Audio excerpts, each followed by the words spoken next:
Hi, everybody. It's Mrs. Golding, and I am in your math packet, page 9, number 5. And for this one, we had to do some research, like some of the ones we've been doing.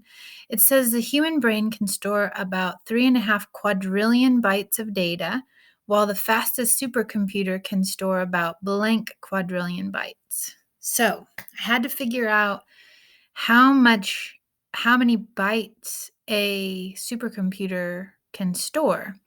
So I found this information here. Um, if you look, the IBM computer, it's an IBM built computer, and it is the Pangea 3, and the French energy giant, or the company named Total, is who has it. So it has 317 petaflops. It's 317 petaflops. Let's see if I can get this to work. We'll go here.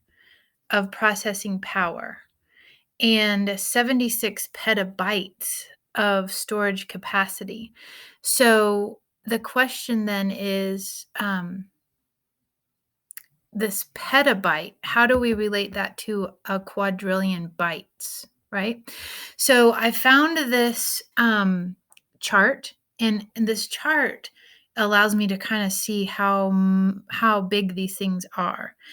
A flop, by the way, is the processing power, I guess, of a computer, called the floating point operations per second. So kind of how fast it can do things, or performance. And then the storage capacity is what we're talking about. I just keep going from slide to slide. I'm going to get rid of this for a second, and you can see a petabyte is right here. It is equal to 10 to the 15th power, right?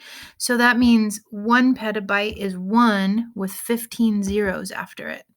So in order to kind of compare that, I made a chart, and in my chart, I have, it'll go to the next slide when I don't want it to, but it won't when I want it to.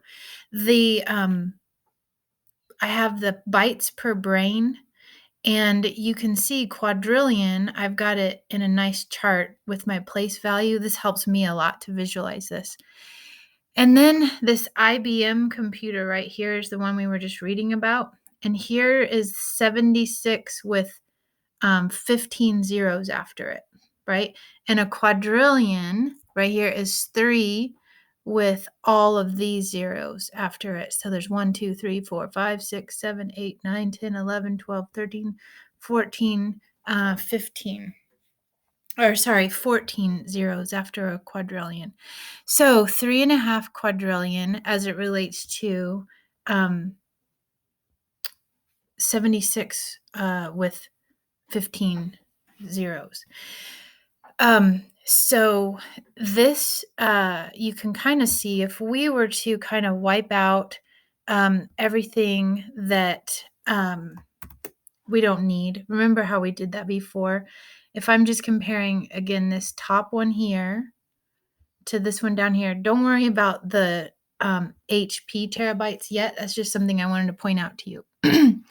This is the point where we are zeroed out.